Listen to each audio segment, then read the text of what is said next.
Dad's got all of these in it. Oh, it's very nice. There's the guest book you signed. Nice.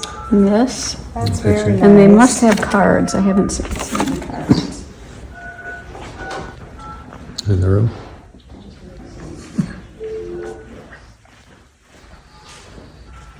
Here we go. Who's so nice.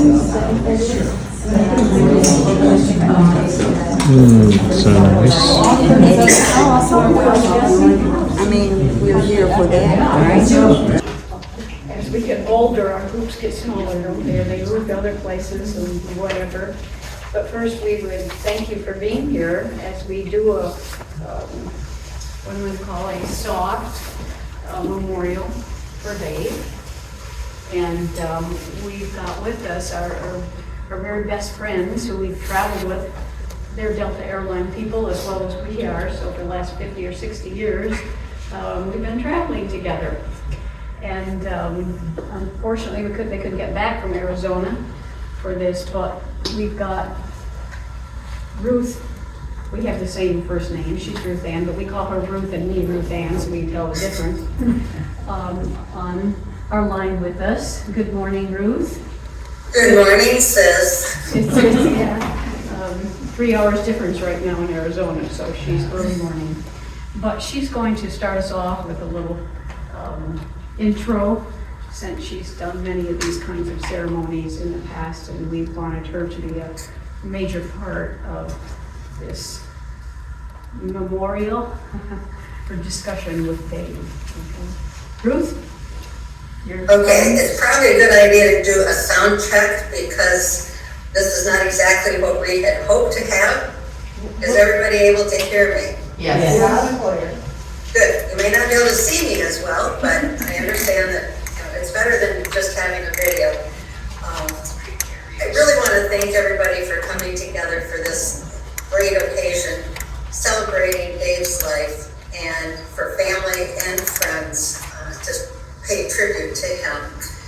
My name is Ruth Routson, and I have known Dave for at least 50 years, back when he was working for Delta in Detroit.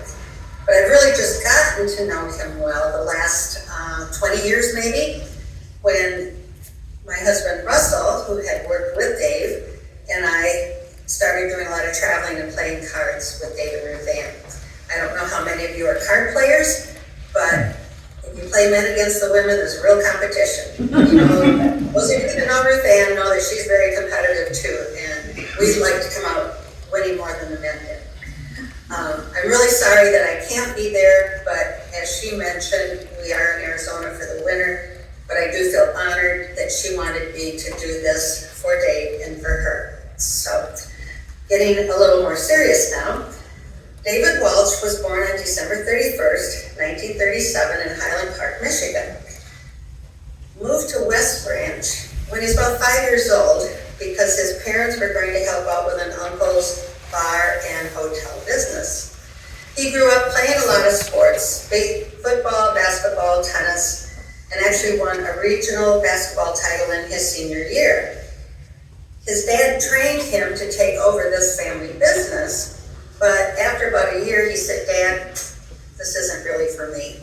So he went to airline school and was offered a job with Howard Hughes Airline in Las Vegas or with Delta in Detroit. Now he had met this cute little brunette named Ruth Ann earlier, and he wanted to get back to Detroit so that he could be with her. So they had met in West Branch at the Schultz Drive-In when he was 16 and she was just 14. So a lot of years went by before they then were together. They got married. He went in the Air Force and was a secret crypto operator in Japan. When he returned, he looked up that cute brunette and ended up marrying her on June 13th, 1964. They enjoyed many years living in the Detroit area and raising the three sons, Rand, David, and Scott. Dave worked for Delta 31 years, working his way up to management. He retired at the age of 55, and they moved to South Carolina where he wanted to play a lot of golf. Now, like a lot of people that I've known, they think when they retire they're going to have He needed something to keep himself busy and would take on different part-time jobs. Now, I think in total, he had something like over 20 part-time jobs. You wonder why as soon as they saw what a good worker he was, they wanted to promote him to management, and he'd say, no, thank you, I quit. So he would go from job to job and met a lot of people, made a lot of new friends, which was good being in a new area, and the fact that Ruth Ann was busy with her Impact training company. So Dave was a strong believer in a higher power and in God, and I know that there are people here gathered today of a lot of different beliefs, but today we all come together celebrating Dave. And he lived a life of fairness to everyone, taking care of people less fortunate. He supported a lot of charities, those with animals, children, and especially veterans who gave up a lot of their life for their country. Now, I know that David put together a video, and hopefully some of you have been able to look at it. It's also on Facebook, and I hope that you do get to see it because there's so many of the activities that Dave and Ruth Ann did on it. And one of them, it's upon their time in Tennessee. And when I think of Dave and his favorite things, I immediately think of the time that they spent at the mountaintop retreat in Etowah, Tennessee. A friend once told me that every funeral needs to have a psalm. And this one I think is very fitting for David. Psalm 121. I lift up my eyes to the mountains. Where does my help come from? My help comes from the Lord, the maker of heaven and earth. The Lord will keep you from all harm. He will watch over your life. The Lord will watch over your coming and going, both now and forevermore. Now, I always thought Dave worked far too hard up there in Tennessee, but he was very disciplined about working for a couple hours and then coming in and taking a rest break. In retrospect, I think it kept him healthier physically, but mentally he was in his happy place. The other favorite thing Dave enjoyed was playing cards and playing the lottery. I've never seen anyone so lucky, especially with scratch-offs. That's right. He had that Midas touch in anything he did. So whenever we traveled, Ruth Ann and I made darn sure that we had a couple casinos on the itinerary, so the men wouldn't complain too much when we wanted to go on boring tours. Two that come to my mind were the Bouchard Gardens on Vancouver Island and Biltmore Estate up in Asheville. Those guys would find a place to sit and rest all the way through. But it's so sad to think now of the devastation that Hurricane Helene caused in Asheville. Just hard to believe. Now, the first big trip that we took was to Kona, Hawaii in 2014 to celebrate their 50th wedding anniversary. Just think, they even celebrated 60 years together this past June. So many memories. As we were planning that trip, Ruth Ann said to me, I would really like for you to do a wedding renewal, vow renewal. But she said, we can't tell Dave because, well, he wouldn't want to go along with us. Yep, that sounds like Dave, right?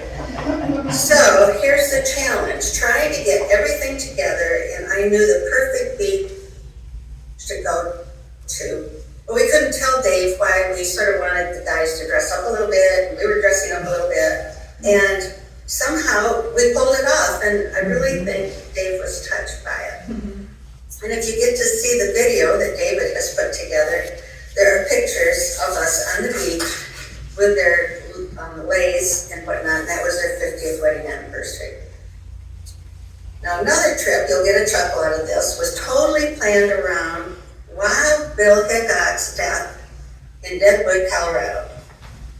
Of course, Ruth Ann and I just wanted to go see Crazy Horse, Mount Rushmore, all the buffalo in Custer State Park. But Dave had wanted to see the actual bar where Wild Bill was shot. So we planned that around the bar in Deadwood, and we also found the cemetery where he was buried. Now, we toured a lot of national parks out west, but again, we always made sure that we had a casino or two on the itinerary. Another fun memory for me, though, was how much time Dave and I got to spend together during the day. Now, you might be wondering, why was that happening? Well, he and I walked much faster than our mates. So Dave and I would be at least half a block ahead of Ruth Ann and Russ. Our trip to Washington State and Vancouver in 2015 included several ferry boat rides. We never could get Dave to go on a cruise, which Russ and I really enjoyed doing. I don't think he was afraid of the water, but he just didn't want to get on a boat. However, I convinced him he would be okay on these ferry boat rides if he would just take one little Bodine motion pill. When I took mine, he would be fine. He survived 3 fairly long ferry rides, as well as a stern wheeler on the Columbia Gorge. But there's that little part of me that just wanted to give him a fake pill one time, just to prove to him maybe it was all up here. But I didn't want to take a chance on it, and I wouldn't do that to a friend. So, in closing, I would like to thank everyone again for coming to celebrate our good friend Dave's life. But the celebration is going to continue back at their house after we're done with all of this. Ruth Ann has asked me to extend that invitation to all of you. And for my final closing, I would like to end with another psalm. This is Psalm 4, verse 8. In peace I will lie down and sleep, for you alone, Lord, make me dwell in safety. Let us pray. Dear God, you are our creator. You are the author of life. Life is a precious gift. We came today to commemorate and honor a life that is precious to all of us. As we mourn that this life is no longer with us, we're aching from a void that has been created in our hearts. We lift up our sadness and grief to you. Lord, we ask that you would comfort us in our pain and bring us an abundance of your general healing mercies. In Jesus' name we pray. Amen. Thank you. And I think at this point I am to turn it over to David, or is someone else going to be the master of ceremonies now? And I again thank you. Ruth. Well done. Yeah, thank you. And hopefully we'll get to watch the rest of what you do. Hopefully. Yeah. Let you know we're here at the Gamble Funeral Home because my dad was a gambler. We always had jokes. My mom gave me some of his jokes. There must have been at least 200. So I picked the ones he gave me, which were recipes for the perfect marriage. 2 times a week, we're supposed to go to a nice restaurant, have a nice beverage, have some good food and good companionship. She goes on Tuesday, I go on Friday. We also sleep in separate beds. Hers is in California, mine's in Texas. All right, it'll start. Anyone want to stand up or come up or have a story and start at the floor? Rand's going to read a speech first. Well, Russ wrote on Ruth's husband.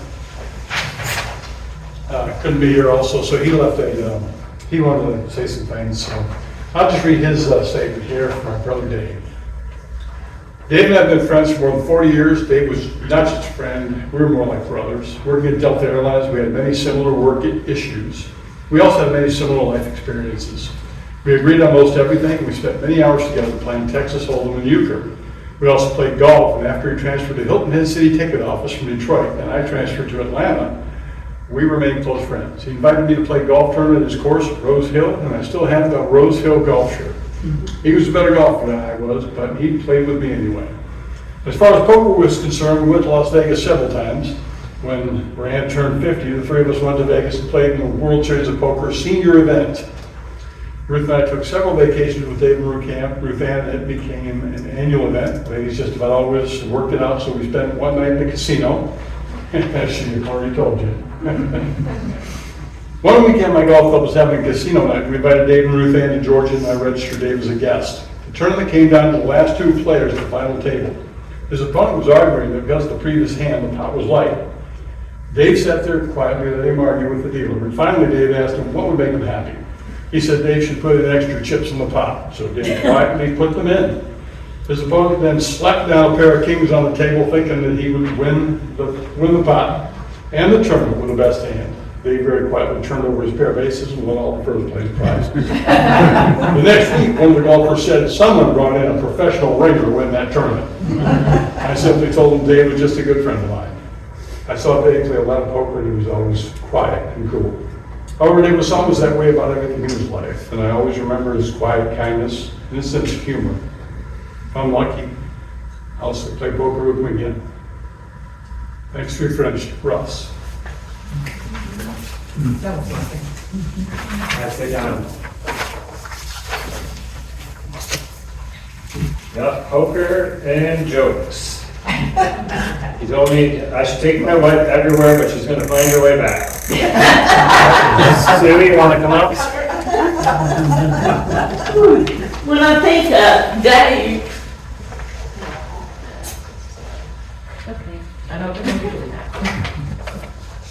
I think of kindness and laughter. And I started thinking different things I wanted to share with y'all today. And I think this podium is but instead it'll be all extra, obviously.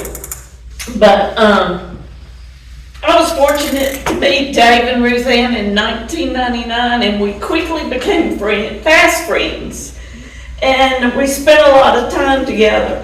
And when recalling times with Dave, I remember when I was out of town and I had to board my dog, Katie, and I'm a dog lover. Dave also was an animal lover. And he said, Sue, I'll go by, first time I've ever had to board a dog, he says, I'll go by and check on her while you're gone. And he did. He would get her out of the pen, play with her, spend time with her, and put her back in the pen. And when I went to pick her up, the owner was astonished. She said, Sue, I've never had anybody come by and visit a dog that's boarded. But Dave cared. I remember one time, he also liked to play a lot of jokes, but I remember one time when I was grocery shopping, I ran in today and we were both checking off our list, working through the store, and we spoke. And then I was finished shopping earlier and I got up there to the checkout. She ran through all the groceries, went to get my purse. I had no billfold. And I said, wait just a minute. And I thought, I'll go see if I can find Dave. So I go searching from aisle to aisle in the grocery store. And I finally found him. Of course, you know this crazy lady, Dave Walsh, Dave Walsh. And I found him. And I said, Dave, do you have $100 I can borrow you? And he said, yeah, for a small handling fee. And I said, whatever, I need it. I'm holding up, people trying to get through the line. So he let me borrow the $100. I go pay for my groceries.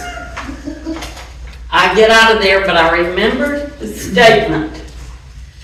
Yes, but a small handling fee. So I knew I had to run home to the house, give my money, get back there and pay him before that handling fee had exceeded. You always have to be cautious about those, that you gotta pay that debt in full. Later, we started going grocery shopping together. And we'd rotate days. All right, I drive this week, he'd drive next week. And we did that, and we made grocery shopping fun. And I wished I could tell you all the crazy things that happened to us. But he would not be happy. But we had fun, and it was like an outing. And sometimes after we went grocery shopping, we would go get lunch or a chocolate shake. But if he had bought ice cream, there was no debate. We had to go home because he didn't want that ice cream to melt. But there was one time when we were in the line, he was ahead of me. He was talking to the checkout lady and he said, "Oh, I want to introduce you to my mom." Pointing at me. This is his mother, not me. I was surprised, shocked, and immediately denied it. And the checkout lady, it made her day. She loved it. She thought it was so funny. Dave had this uncanny ability to make people that he didn't even know smile, lighten their load, whatever. And I'm telling you, go in the grocery store that we went all the time. He has more friends behind those counters. It's amazing. The women always loved him. But the three of us celebrated a lot of holidays together. And it was a tradition on Christmas Eve they would come over to my house and Dave would bring his Santa shoes. Luckily I've got pictures of this. And he would wear those while we had fellowship around the Christmas tree. And so Dave was always there in good times and sad times. There was a time when I had to put another dog down, Silver, and Dave gets Ruth Ann, said, "We're going to go get Subway sandwiches, and we're going to take them by Sue's house so that I wouldn't eat dinner alone that night."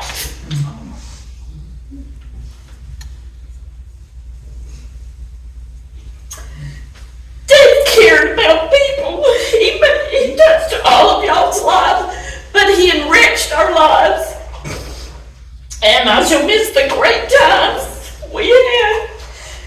But I've got lots of memories to recall. Wow, that was amazing, Sue. Listen to you all day. That was great. When a guy came home when I was 16, I cut a full mohawk. My dad said, "He did, have you had it. This makes you get rid of it, does he have you had it?" You ready? That's funny. You're as ready as you ever were.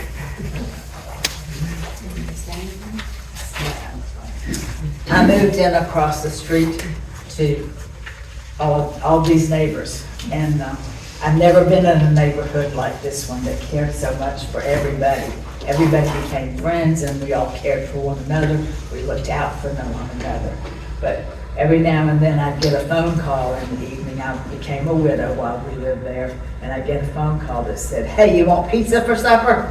And they would invite me over for pizza, and Dave would make me laugh. I mean, he was so funny. We'd look out the window at the birds and the different animals, and because I had the same thing at my house.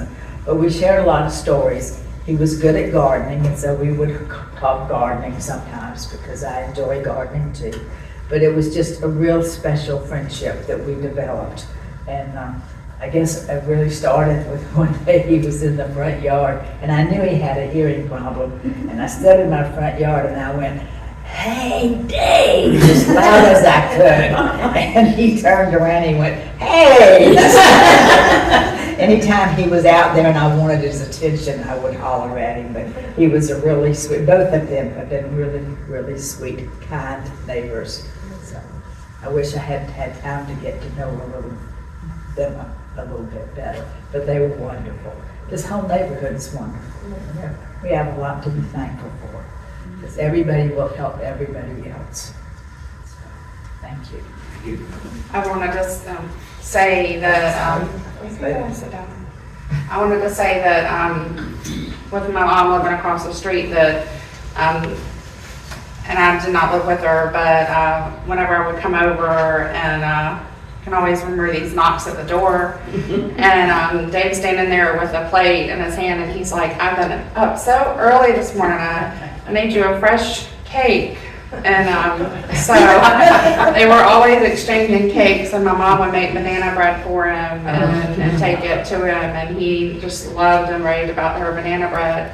But I do remember his kindness. He would, after my dad passed away, he would get the trash can every week and take it to the street for my mom. He would bring her newspaper up and bring it to the doorstep so she wouldn't have to walk out to the end of the driveway and get it. And all of our neighbors are wonderful. Everybody looks out for each other, and I'm grateful for that. But I wish that we could have one more joke with Dave, because he was just always making me smile every time I saw him, always playing a little joke, and it was just, he just did it so naturally. You know, some people have to work so hard to tell a joke, but he did it so naturally. Thank you, Beth. Thank you, Beth. And thank you, Beth, for letting us stay with you while we're You down can there. come stay at my house anytime you want. Every time I would bring someone over to my house, that would be a joke. I would be like, "Oh, this is my friend Bev," and Dave would say, "Oh, Bev, I'm watching this game. Do you want it? I'll give you the Celtics plus 10. And she'd say, "No, thanks. He's the other losing by 20 anyway." That's true. Was one my wife told me the car was not running well because there was water in the carburetor. I asked where the car was. She told me in the lake. Anyone else? All right. A tidbit or two. Well, as Beverly said, I mean, Dave has been so great to us. He's always gotten our mail, and says Beverly, if we've gone out of town, he's been really good about that. A couple things. We had a garage sale, and Dave asked if he could put a couple things in it, which he typically would. And of course, anybody who kind of really knows, and he did not like armadillos. And I just recently found out the reason he got rid of those cages at that time, or traps, was because they had changed something with the road where they took it like 2 freeways away so that the armadillo got out, they'd for sure be dead and not come back in his yard. So he sold these cages, and in the garage sale, and we said, fine, no problem. He had $25 on them. And so we bought them because we wanted one for us and we gave one to our son-in-law. And when the garage sale started, and I said, he said, "Oh, we've already sold your cages." He said, "Oh, man, I should ask more money." He said,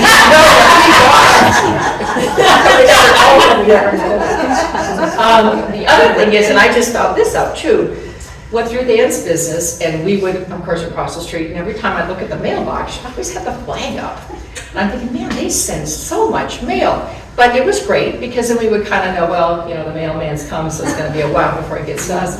Well, I just found out the other day, the reason Dave did that is so that he knows when the mail has come. And the letter that was in it, or you know all those that you get like surveys and they're already pre-whatever, he would fill them out and put them in the mailbox so that the postal service had to work. So I didn't know that, and of course now I don't see it. He was also a pleasure to bake for. I like to bake, and I didn't like to have the stuff home, so he was always good for a sweet. And my best imitation of Dave is like, you know, I still would be working. You would say, well, now you keep on working so I can get my, you know, Social Security check. But we would always meet up at the mailbox, and I always take time to come on over. How are you doing? He would go, well, Ruth Ann wants me to go to the store, and I have to pick something up for her, and I do what she tells me. Kind of in that demeanor. But anyway, he was such an incredibly sweet guy, and I always called him the Black Stud Muffin because he took care of everybody. I mean, if anybody needed anything, he was great. And I feel very lucky that he, you know, he had, I like the fact that he would ask us if he needed some help for something. Did you find him that day on that ladder when he fell off? No, that wasn't you. Okay, but he would say, don't tell Ruth Ann. If he did something, don't tell Ruth Ann, but dearly missed, wonderful man. Yeah, yes. Nicely done. Two more of my dad's favorites about relationships is you should always hold your wife's hands. If you let go, she'll go shop. She got a mud pack, it looked great for 2 days, and then the mud fell off. Anyone else like to come up?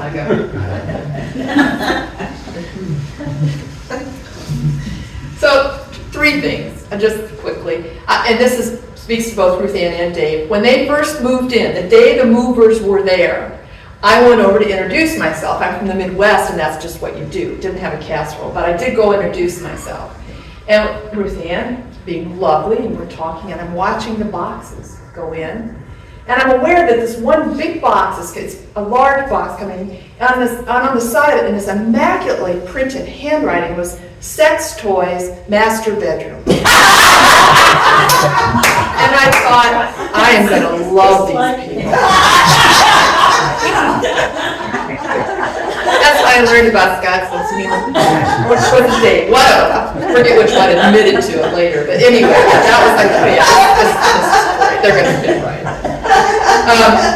Another instance that I remember, this was a little more serious, was one Wednesday evening after choir practice. I had gone over to Habersham Village to a bar there to have a drink with my friends, and it was late, so one thing leads to another, so it's, all right, I gotta go. So I get in my car, and I didn't hug my friends, so I get out, walk back down the village to hug them. I was robbed at gunpoint. So they took my purse, which had my keys in it. So I called Ruth Ann at 11 o'clock at night. They went to my house, got my key, came down and got me, waited for the policeman to finish with me, took me home, and Dave made me park my car up against bumping into his garage door, and then pushed his car behind me on the off chance that whoever stole my purse and had my keys would find me, track me down, and steal my car. I thought, oh my God, that is so fabulous. And they insisted that I stay with them that night, and I did. And so that was just kind of supreme. You know, you look up kindness in the dictionary, you see Dave's picture, of course, we all know that. But to piggyback on Patty's stories about the armadillos, while I lived there, after my husband died, Don, in 2007, they adopted me, of course, and Dave was always trying to find things to do to help me. I said, Dave's got these damn armadillos. I don't know what to do with them. He goes, I got this. So he sets out traps along the garage, and he's catching them one after another, and he's taking them to the armadillo ranch over in Bullock County somewhere. And he just kept doing this, and then they were in his yard, and of course he blamed me for it. And I said, you're welcome. And I remember him getting really angry because he had caught this particularly big armadillo one evening, and said, I'm just going to leave it in the cage till tomorrow morning. Well, in the morning, the thing had banged around until it got out. Oh, and that made him mad. So he was out to get that. But he did that for me so often that for Christmas, I referred to him as Armadillo Man, and I got him this T-shirt. Got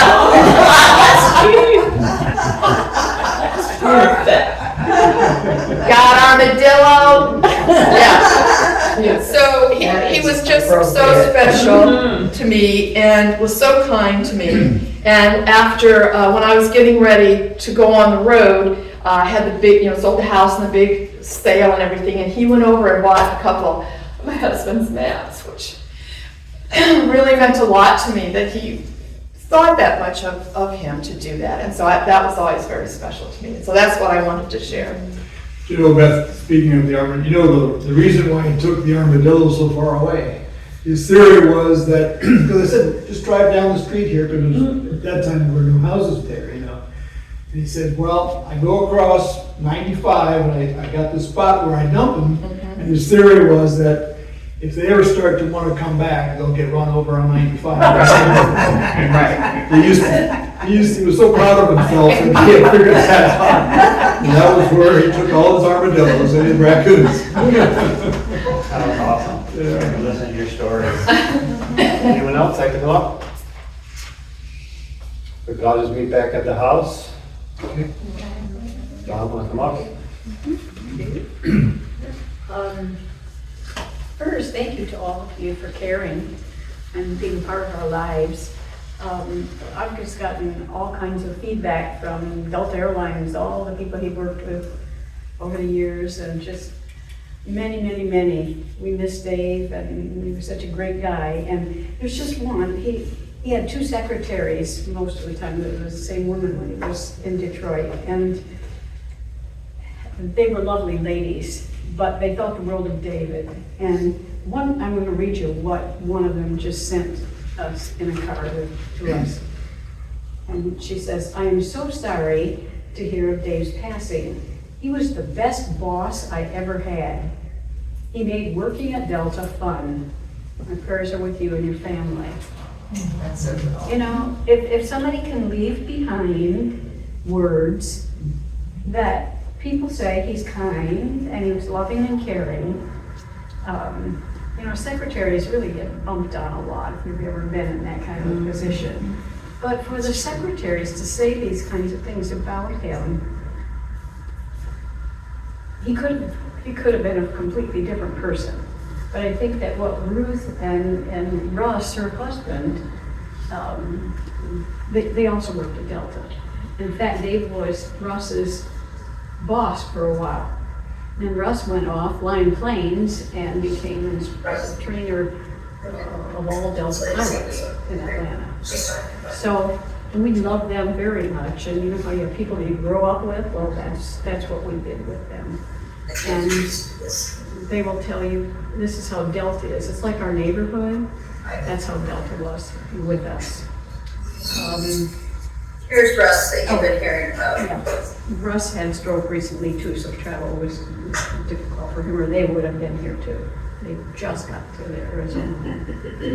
So we do want to thank you from our hearts, from our lives, and we know you're very special. You know, we wouldn't have all been friends if we didn't have the same kind of values, if we didn't care. And values, I think, are what it's all about, and they show in your behaviors. I am most grateful to all of you for being here, but I do want to mention Patty, who has spent, she was over every day with Dave's failing heart, taking his temp, taking his BP, making him feel better, whispering something funny in his ear, and made it much more peaceful for him. And planting a big, Yeah. hot pink kiss on his forehead. Exactly. Leave those lips printed on his forehead. He likes it. That was fun. And none of that, she has prepared this wonderful repast for you if you come back to the house. It's fantastic. Okay, she did it all. And we deeply appreciate it. Then I have my daughter-in-laws, okay? My house is cleaner than when I moved into it. And my sons, of course, which we couldn't be without. We have a third son, he's home, he was not able to be here today, he's not well. So we do thank you. Also thank my acupuncturist, Demisel, who made his life better also. Made that pain go away and helped him to live more days in peace. And Katie, her assistant, and also Rick, who's with Demisel, has been for many years, and he's from Great Britain, and he also had interactions with Dave, and they laughed and played and did fun things. So I do thank you all for being here, and please come back to the house and enjoy the wonderful things they created, especially ones for people who may be vegetarians or gluten-free. She's just done everything people. So we thank you for the But don't lovely raise flowers. Okay, it'll be like 15 minutes. The neighbors having a tree planted in his name, I think that's lovely. And some other people who weren't with us, but I got a whole notebook here of people who've sent their thoughts about Dave. So we're grateful for you. Thank you for being who you are and being here with us. So with that, anything else to say? We will adjourn, and I think you all know where we live. Right? I just wanted to say, I did wear this. Just put it on today because that was on his new rubies that just one day he came home with this little gift for me. It wasn't anything special, but he saw it at a jeweler's and he said, I know Ruthann would like this. And of course I do. Okay. So that's kind of, I've lived with for many, many years. So we're happy about that. Happy you're here, and let us proceed with knowing. Oh, there's one other thing I have to just quickly share. It only take a second. His favorite saying that he used to close situations like this with, just from his own memory, is a quote.